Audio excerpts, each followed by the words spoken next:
साथियों,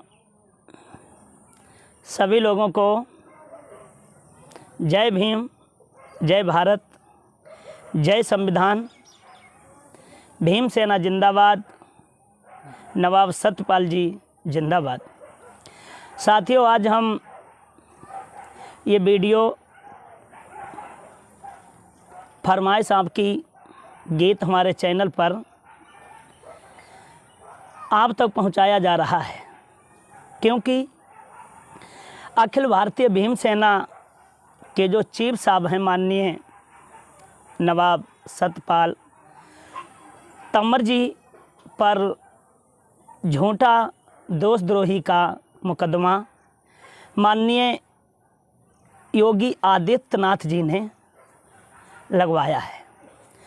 हमारे इस वीडियो को लाइक, कमेंट, शेयर और सब्सक्राइब करके जन जन तक हमारी आवाज़ को पहुंचाएं और योगी बाबा तक पहुंचाना बहुत ज़रूरी है ताकि ये मुकदमा खारिज किया जा सके। मैं इसलिए कहता हूं कि आपने देखा होगा कि हीरा हीरा ही होता है। हीरा को चाहे कीचड़ में फेंक दिया जाए, लेकिन जब हीरा को बाहर निकालेंगे तो उसकी चमक वही रहती है। अरे योगी जी, मैं आपसे कहना चाहूँगा कि हमारे गरीबों के मसीहा नवाब सत्यपाल जी हीरा हैं, हीरा।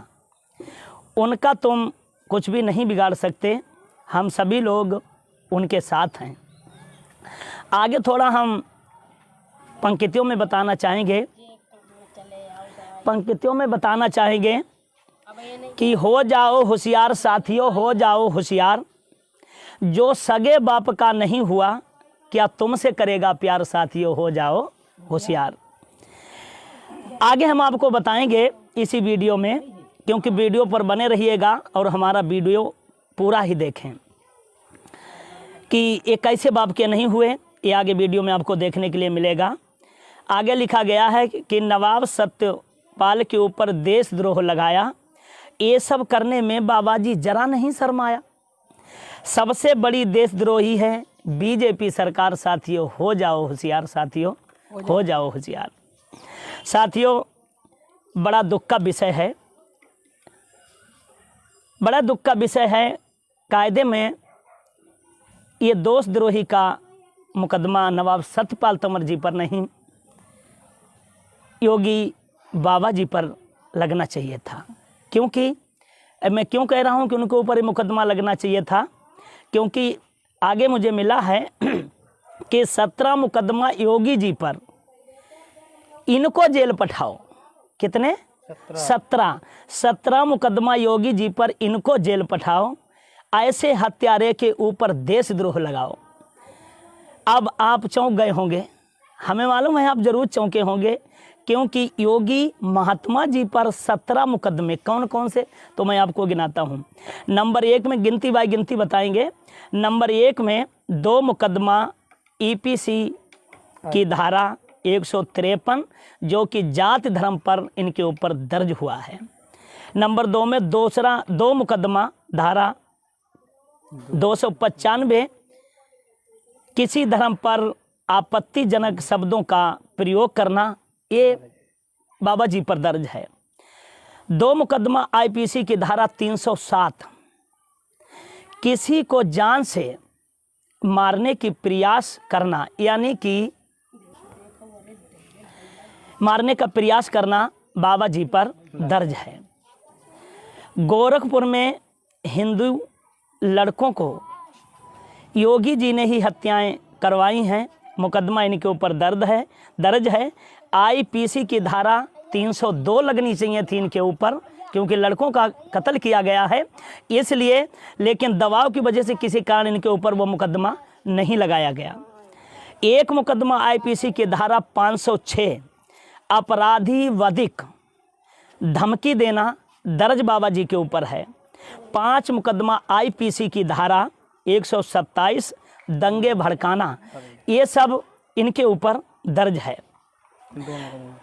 2 मुकदमा आईपीसी की धारा 207 कब्रिस्तान पर अवैध कब्जा। इस बात को देखकर बड़ी हंसी आती है कि जब से इनका शासन हुआ है तब से ये जिंदा लोगों को तो जीना मुश्किल कर ही रहे हैं, लेकिन ये मुर्दों को भी नहीं छोड़ने वाले हैं कि एक दो मुकदमा इनके ऊपर ऐसे दर्ज हैं जो कब्रिस्तान पर इन्होंने अवैध कब्जा किया, वो भी बाबा जी पर दर्ज है। एक मुकदमा आईपीसी की धारा 149 यानी दूसरों की जिंदगी खतरे में डालना। एक मुकदमा आईपीसी की धारा 554 शांति भंग, आईपीसी की धारा 504 यानी शांति भंग करना। कुल मिला के 17 मुकदमे योगी बाबा जी पर दर्ज हैं, फिर भी ये दूध के धुले लग रहे हैं। ऐसे बाबाओं से थोड़ा सावधान रहना है। मेरे साथियों, विचार करो कि देशद्रोही योगी जी हैं या माननीय नवाब सत्यपाल तंवर जी हैं। भारत की सरकार और हाई कोर्ट से मैं ये अपील करता हूं कि जो झूठा देशद्रोह का मुकदमा नवाब साहब पर दर्ज है उसे हटाकर योगी जी पर लगाया जाए और जेल भेजा जाए, नहीं तो ये मुख्यमंत्री 5 वर्ष के लिए हैं, हमारी भीम सेना जीवन भर के लिए है। हमारी भीम सेना शांत नहीं बैठेगी। आने वाले समय में बाबा जी को जेल की हवा खानी पड़ेगी। आगे लिखा है कि 17 मुकदमा योगी जी पर, उनको जेल पठाओ, ऐसे हत्यारे के ऊपर देशद्रोह लगाओ। झांक के देखो योगी जी हैं सबसे बड़े गद्दार साथियों, हो जाओ तैयार, हो जाओ होशियार साथियों, हो जाओ होशियार। अब माननीय योगी जी सोच रहे होंगे कि ये हमें हत्यारा बता रहे हैं। नहीं, गलती हमारी नहीं। हो सकता है कि हमें मालूम ना हो कि हत्यारा किसे कहते हैं। आप ही बताओ बाबा जी, आपने महंत अवैधनाथ को जहर देकर हत्या कर दी। गोरखपुर में हिंदू लड़कों की हत्या की। अगर हत्या करने वाला ही अगर हत्यारा होता है तो इसमें मैं कतई भी गलत नहीं कह रहा हूं, तो मैं ठीक कह रहा हूं कि बाबा जी आप हत्यारे हैं। आगे लिखा गया है कि हम अब आप कह सकते हैं कि आपको इन बातों से क्या लेना देना है, आप क्यों इस तरीके से बोल रहे हैं। तो उसके लिए हमारा जवाब होगा कि हम इस देश के हुक्मरान हैं, क्योंकि इस देश का मूल निवासी मैं हूं। हम इस देश के हुक्मरान हैं। भारत देश हमारा, दुखियों की आवाज़ उठाना ये अधिकार हमारा।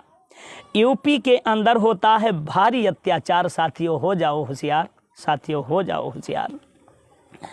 आगे लिखा है, मैं अपील करना चाहूँगा कोर्ट से कि कोर्ट से यही अपील मेरी, थोड़ा तो रहम फरमाओ, नवाब साहब के ऊपर से ये देशद्रोही हटाओ।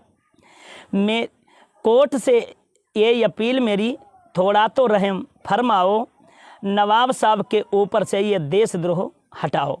मेरी अपील स्वीकार करो, ये कहें जयदेव कुमार साथियों हो जाओ होशियार, साथियों हो जाओ होशियार। इन्हीं शब्दों के साथ मैं कहना चाहूँगा कि मेरी आवाज़ को जन जन तक पहुँचाना है, आदित्यनाथ योगी जी के भी पास पहुँचाना है, ताकि हमारे बड़े भाई नवाब साहब को ये मुकदमा खारिज किया जाए। मैं कहना चाहूँगा कि भीम सेना जिंदाबाद, भीम सेना जिंदाबाद, जिंदाबाद, भारतीय संविधान जिंदाबाद, जिंदाबाद, भारतीय संविधान जिंदाबाद, जिंदाबाद। नवाब साहब संघर्ष करो, हम तुम्हारे साथ हैं, नवाब साहब संघर्ष करो, हम तुम्हारे साथ हैं। और कहना चाहेंगे कि हमारे भीम सैनिक के सभी लोग उपस्थित हुए हैं ये आज फरमाइश आपकी गीत हमारे चैनल पर।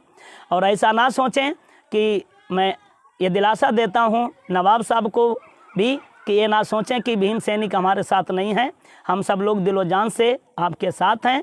अगर आपका जहाँ पर पसीना गिरेगा हम लोग खून बहाने के लिए तैयार हैं। सभी लोगों को जय भीम, जय भारत, जय संविधान, जय संघर्ष।